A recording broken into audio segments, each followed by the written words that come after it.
பாவிஜி sir, உங்களோட பாடல்கள் எல்லாமே அழகாக இருக்கும். ஸோ இந்த படத்தில் நீங்கள் இயக்குற படத்துக்கு வந்து பாட்டு வரிகள் வந்து பார்த்து பார்த்து எழுதியிருக்கீங்க. அண்ட் ஞாபகங்கள் படத்தில் நடிச்சிங்க. அதன் பிறகு வந்து ஸ்ட்ராபெரி இந்த படத்தில் நடிச்சிருக்கீங்களா? ஏதாவது கேமியோ உண்டா? சும்மா ஒரு சின்ன ரோல் நடிச்சிருக்கேன். ஓகே, அது ஒரு சர்ப்ரைஸாக இருக்கட்டும். சூப்பர். ஜீவா, உங்களுக்கு சுந்தர் சி லாரன்ஸ் மாஸ்லாம் எப்படி பேய் வச்சு நிறைய படங்கள் பண்ணுறாங்க? ஏன்னா தமிழ் சினிமாவில் 100 crore கிளப் மாதிரி இப்போ பேய் கிளப்பில் அவங்களாம் இருக்காங்க, சுந்தர் சி லாரன்ஸ்லாம். இப்போ நீங்களும் ஜாயின் ஆகிட்டீங்க, வரிசையாக பேய் படங்கள் எதிர்பார்க்கலாமா? ஃபஸ்ட்டு 100 கோடி கலெக்ட் ஆகட்டும், அதுக்கப்புறம் நம்ம நிச்சயமாக அதே மாதிரி வரிசையாக நிறைய படங்கள் பண்ணுவோம். அதாவது அசுரர்கள் தேவர்கள் அந்த காலத்தில் இருந்ததுல்ல, ஆமாம் ஆமாம், அந்த மாதிரி இப்போ ஏஞ்சல்ஸ் தேவதைகள் டெவில். ஒரு தீய சக்திக்கும் ஒரு நல்ல சக்திகளுக்கும் நடக்கிற ஒரு வார் மாதிரி ஒரு யுத்தம். அதுதான் ஒரு தீமாக இருக்கும். ஸோ அதை வந்து ஒரு ஆங்கில வார்த்தையை அதை யூஸ் பண்ணுவோம், ஏன்னா மற்ற மொழிகளுக்கும் போய் சேரணும் அப்படிங்கிறதுக்கு. அகத்தியா அப்படின்னு போட்டிங்க, ஓலைச்சுவடிலாம் வேறு இருக்குது.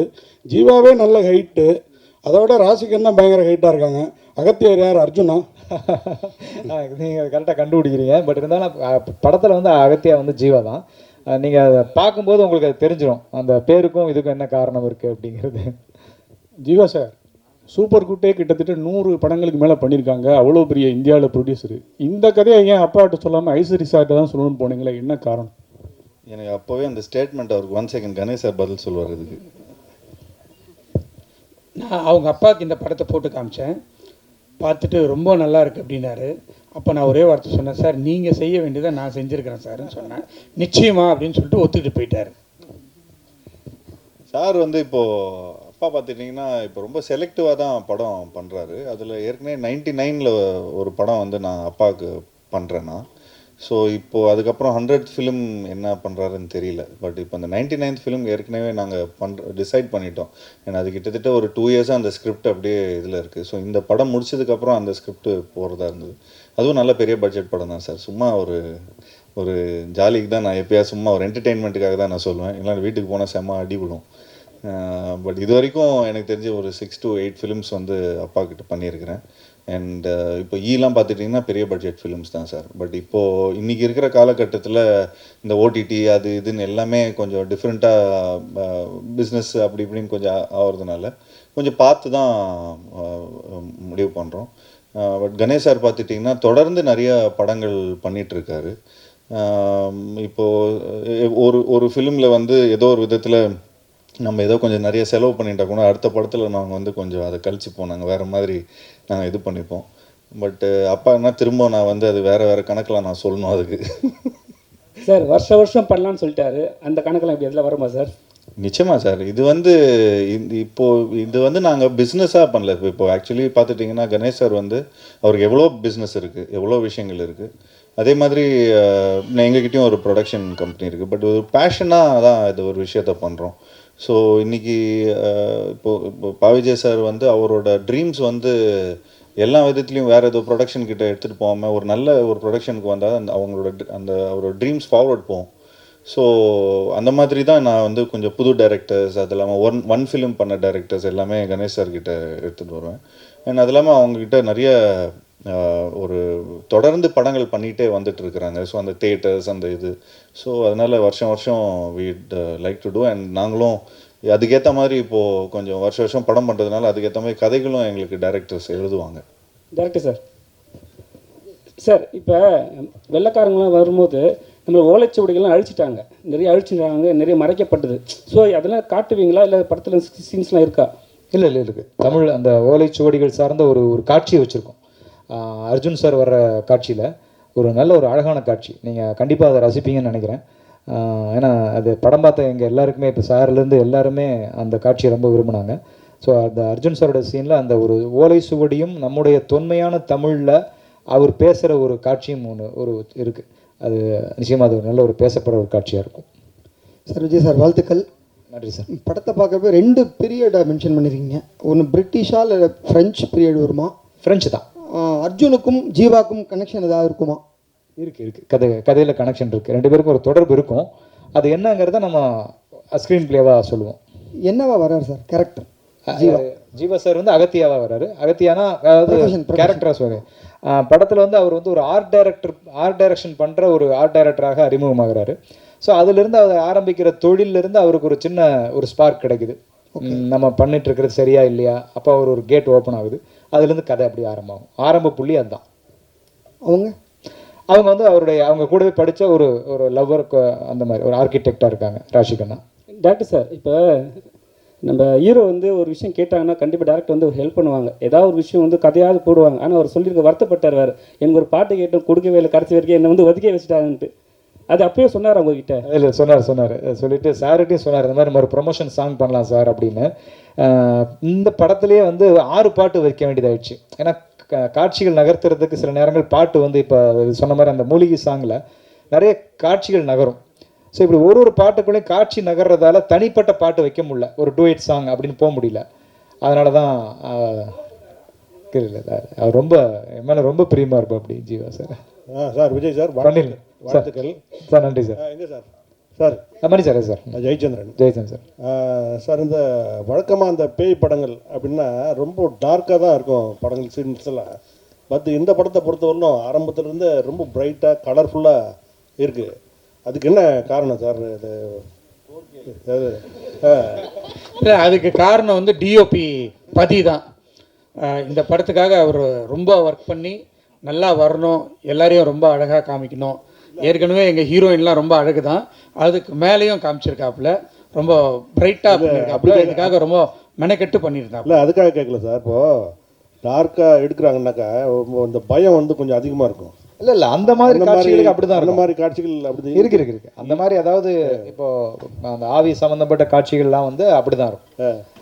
நம்ம மேக்ஸிமம் ட்ரெய்லர் அந்த ஷாட் ரொம்ப இருட்டாக இருக்குன்னு போடலை. ஆமாம், நீங்கள் படமாக பார்க்கும்போது அந்த காட்சிகளுக்கான லைட்டிங்கோ அது அந்த மாதிரி தான் இருக்கும் சார். அப்புறம் ஜீவா சொல்லுங்கள் சார். சார், அது நீங்கள் கேட்டிங்களா, நல்லா பிரைட்டாக இருக்கணும்னு. கொஞ்சம் குழந்தைங்கள்லாம் கொஞ்சம் பயப்படாமல் இருக்கிறதுக்காக கொஞ்சம் ஒரு PG-13 ஃபிலிம் சார்.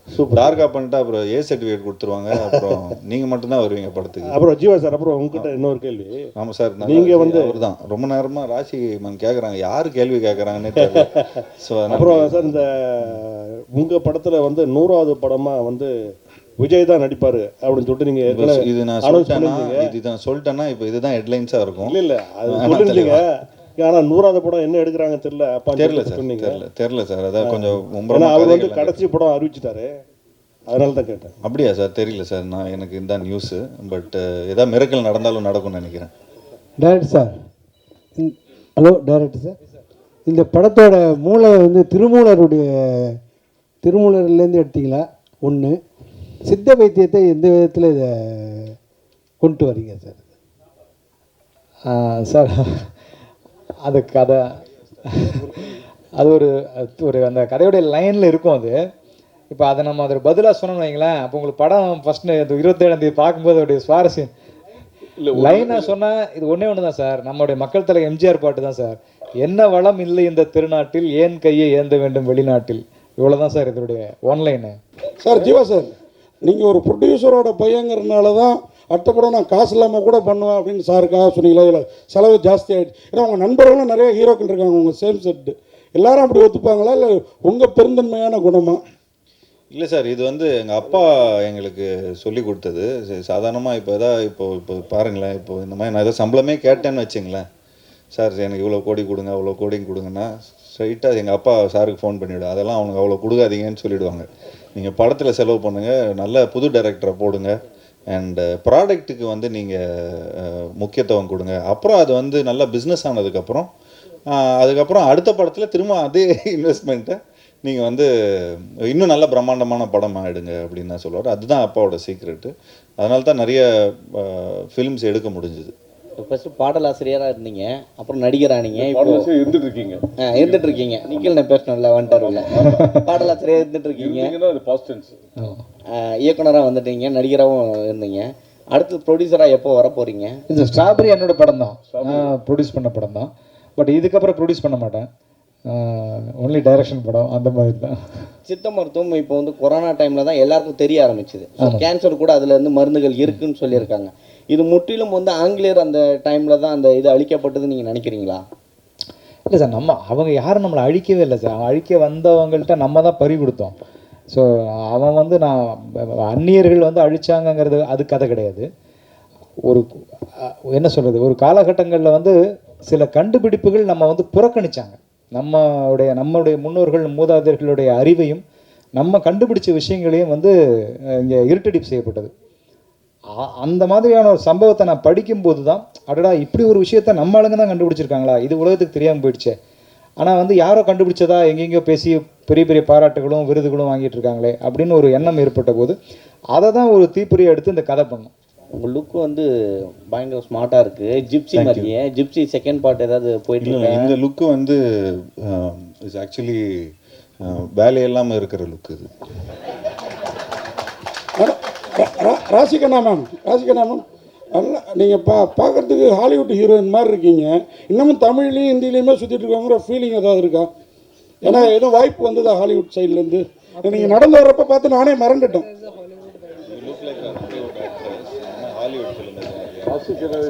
வரலையே சார், நான் வெயிட் பண்ணுறேன்.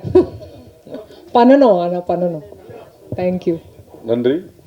இங்கே கோயின்சிடென்ஸாகவே வந்து அகத்தியா அண்ட் சப்தம் ரெண்டுமே வந்து ஒரே நாளில் ரிலீஸ் ஆகுது. ரெண்டுக்குமே வந்து ஈக்குவலான எக்ஸ்பெக்டேஷன்ஸ் இருக்குது. ரெண்டுமே ஹாண்டட் அண்ட் இந்த மித்தாலஜி அந்த மாதிரியான ஒரு விஷயமா இருக்குது.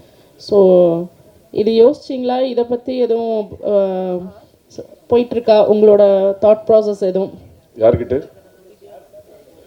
Any one can answer. நானா சார், 2 படமும் ஜெயிக்கட்டுங்க. 2 படமும் ஜெயிக்கட்டும். அவர் ஒரு நல்ல டைரக்டர் வந்து அறிவழகன். அவர் ஈரம்னு ஒரு படம் எடுத்திருந்தார். ஸோ நிச்சயமாக ஒரு டெக்னிக்கலாக நிறையா எடுத்திருப்பார்.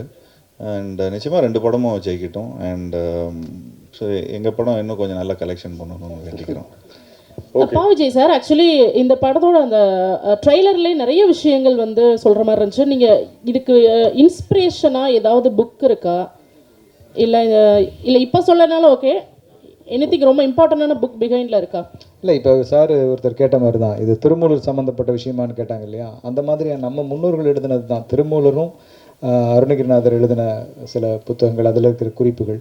ஸோ இதுதான், இதை வச்சு தான் நம்ம அதை உருவாக்குனது. இல்லை, வேலை வெட்டியே இல்லைன்றீங்க, லுக்கு சூப்பராக வருதுன்னு சொன்னீங்க. கதை சொல்கிறதுக்கு யாரும் வரது இல்லையா உங்ககிட்ட? ஆமாம், கதை சொல்கிறதுக்கு வரது அப்படிலாம் இல்லைங்க. ஏன் கதை சொல்கிறதுக்கு வரது இல்லை? ஏன் சொல்ல மாட்டாங்க? இவ்வளோ டேரக்டர்ஸ் வந்து இன்ட்ரடியூஸ் பண்ணியிருக்கிறோம். எனக்கு தெரிஞ்சு எந்த ஆக்டரும் வந்து இவ்வளோ புது டேரக்டர்ஸோட ஒர்க் பண்ணதில்லை. ஐ திங்க் அந்த பெருமை எனக்கு தான் போய் சேரும். அண்ட் நிச்சயமாக நான் இப்போது நம்ம பிளாக் படத்தோட டேரக்டரோட ஒரு படம் பண்ணுறோம். அதுவும் கூடிய சீக்கிரம் அனௌன்ஸ்மெண்ட் வந்துடும். அண்ட் அது இல்லாமல் சூப்பர் குட்டுக்கு ஒரு படம் பண்ணுறோம். அண்ட் அது இல்லாமல் இன்னொரு ஃபிலிம் இப்போது நாங்கள் வந்து ரிலீஸ் ஆகணும், ஒரு காமெடி படம் பண்ணி. நானும் ஒரு டைரக்டர் அமைச்சிருக்கேன். ஆமாம், அவரும் ஒரு சந்தோஷம்னு ஒரு டைரக்டர் அமைச்சிருக்காரு. ஸோ இந்த படம்லாம் ரிலீஸ் ஆனதுக்கப்புறம், அந்த கலெக்ஷன்லாம் போனதுக்கப்புறம் அதுக்கு ஏற்ற மாதிரி, சரி பட்ஜெட்டுக்கு ஏற்ற மாதிரி நாங்கள் எங்களோட கதையை கேட்டு அதை முடிவு பண்ணலான்னு இருக்கோம். ஓகே. என்னது இது? இல்லை, அது சஸ்பென்ஸ். அது அனைவருக்கும் நன்றி, வணக்கம்.